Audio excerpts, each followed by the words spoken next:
wato wa'annan sojojin Nijar ne. Wa'annan sojojin Allah ya saka musu da alkhairi.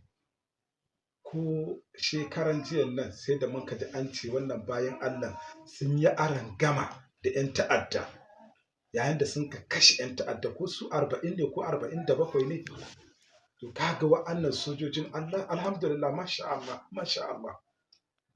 Wallahi wa'annan sojojin suna ƙoƙari sosan gaske. Yasa muke ta musu addu'a.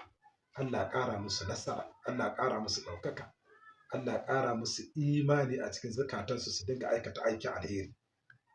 Domin a nan da kake gani wani kamar tirenin ne suke yi, inda mutum biyu sun duka, kowanne daga cikinsu ya zo sai ya tsalle sai ya hau ɗaya daga cikinsu sai ya hau garu sai ya haura. Da kuma da a riƙe da bindiga, wannan duk salo-salo ne da dabaru irin na tirenin. Yadda ake yi ma soji tirenin kenan. To kaga wannan bayan Allah duka wannan abubuwan da suke yi duk dan su ba ƙasa kariya ne. Amma kai kana cikin gida makufin ka taya su da addu'a, sai dai zage-zage sai ciye-ciyen mutunci. Alhali bayan Allah sun rabu da ainihin iyayensu, sun rabu da matayensu, sun rabu da kasuwa, duk wani abu na capacity ɗinsu sun rabu da shi. Sun shigo jeji ko kuma sun shigo iyaka suna fato ba dare ba rana, amma ka yi musu addu'a, ka yi musu fata ta gari. Amma wasu ba su gane ba, sai ka komo kana zagin soja, kana ɗauka shi ba komai ba. Wallahi ko akan hanya kaga soja wallahi abin girmamawa, ka gan shi kawai da kakin shi, domin mutum ne wanda ya sai da rayuwar shi domin ƙasar shi ta inganta, ya sai da rayuwar shi domin al'ummarsa ta zauna lafiya, ya sai da rayuwarsa domin ku more rayuwar ku rayu. To wanda yake da irin wannan alama abin girmamawa, ba abokin faɗar ka bane, ba abokin ƙiyayyar ka bane. Wallahi abin ka gan shi akan hanya ne ma ka ɗauki taimako ka bashi. Ana haka ko a shari'ar musulunci ba cin hanci bane. Abin da a cin hanci da rashawa daban ne. Saboda haka wallahi a ƙoƙarin da suke yi ya kamata a ce in ka ga soja wallahi ka ɗauki wata gudunmawa ma ka bashi.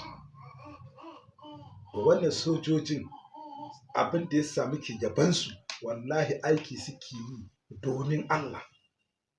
In ba sa aiki domin Allah ba za mu fito mu yabe su ba. Muna yabansu ne, muna ƙarfafa musu gwiwa, muna shaja'antar da su.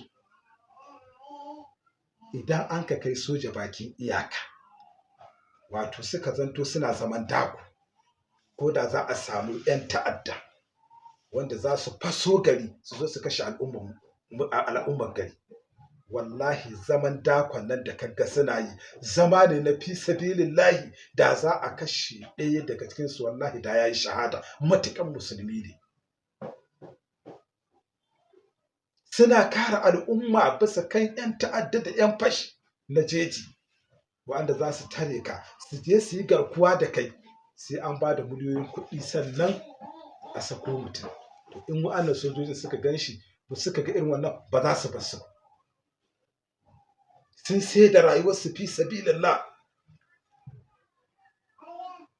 Wataƙila wani zai ce ai biyan su albashi ake yi. Wallahi albashin da ake ba su, in dan shi ne wannan albashin, wallahi da tare sun ajiye wannan kaki. A baka ko albashi miliyan 1 ake baka, sai a baka miliyan 1 ka ɗauki bindiga ka je yaƙi a kashe ka ko ka kashe fi sabilillahi. Ai sai ka ce kawai ka zauna wa ka gida, dan da a kashe ka kwanda ko miliyan 1000 kake da ka ɗauka ka bayar. To amma kaga su menene ya nuna maka ba don wannan kuɗin suke yi ba, dan su kare mutuncin al'ummarsu, su kare mutuncin jama'arsu, su kare mutuncin ƙasarsu, su ba ƙasarsu kariya. To wannan sojojin Allah saka musu alkhairi. Sojojinmu na Najeriya, wallahi ku tashi ku yi koyi da irin wannan sojojin. Koyin da za ku yi ta fuska guda biyu. Na farko ku yi koyi da su, na kuna aiki da zuciya, kuna yi don Allah ba don wata manufa ba, ba don ainihin komai ba, don Allah kuke yi.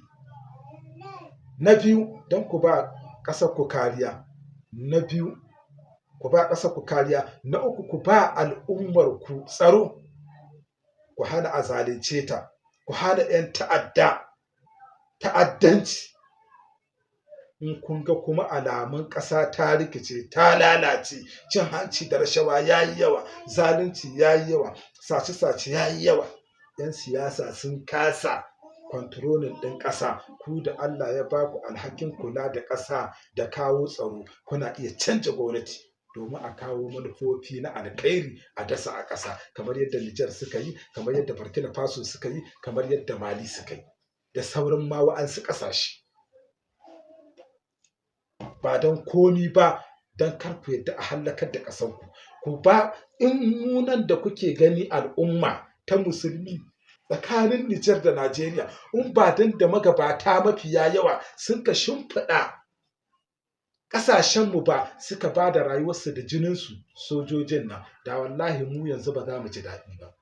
To haka yanzu sojojin yanzu su ma suna ainihin ba da jininsu da rayukansu da gyaran ƙasa da suke yi domin masu biyowa a baya su ji daɗin rayuwarsu.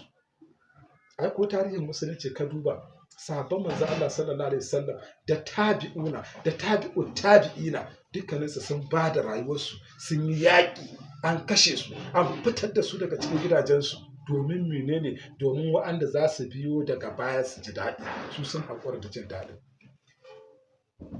Kana son 'ya'yanka so na haƙiƙa, amma za ka tafi ka basu. Kana son gidanka za ka bar shi, kana son al'ummarka za ka batta, kana son yankinka za ka batta, ka gudu da addininka domin 'yan ba su zo su ji daɗi. Duk musulunci nan da kake gani sai da aka yi yabanya da jinin mutane, aka kwaranyance shi a ƙasa, aka kwarar da shi a ƙasa, sannan mun ka biyo ba muke jin daɗi. Dole namu ma sai an kwaranyar da shi a ƙasa, sannan 'yan ba za su zo su ji daɗi. In mun ce mu yanzu kawai daɗi muke so, sojojinmu ma daɗi suke so, saboda haka a je a haƙo kaza, muna da kaza, mu bar ƙasanmu ta lalace, 'yan ta'adda su yi yawa, cin hanci da rashawa ya zo ya yi yawa, barayu su yi yawa, zaman ma ba zai yiwu ba.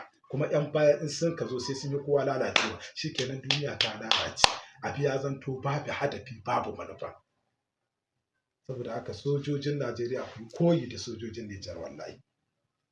Wallahi in har ba za a bar ku yi aikin ku ba, wallahi kwanda ku yi rizayin, ku ajiye wannan uniform, ku kai ma Tinubu uniform ɗin shi, da ku bar ƙasar ku ta lalace, al'umma ku ta lalace, a dinga kashe al'umma, ga ku kun gaza komi, an ƙi ba ku komai, wallahi ku ajiye mishi uniform ɗin shi.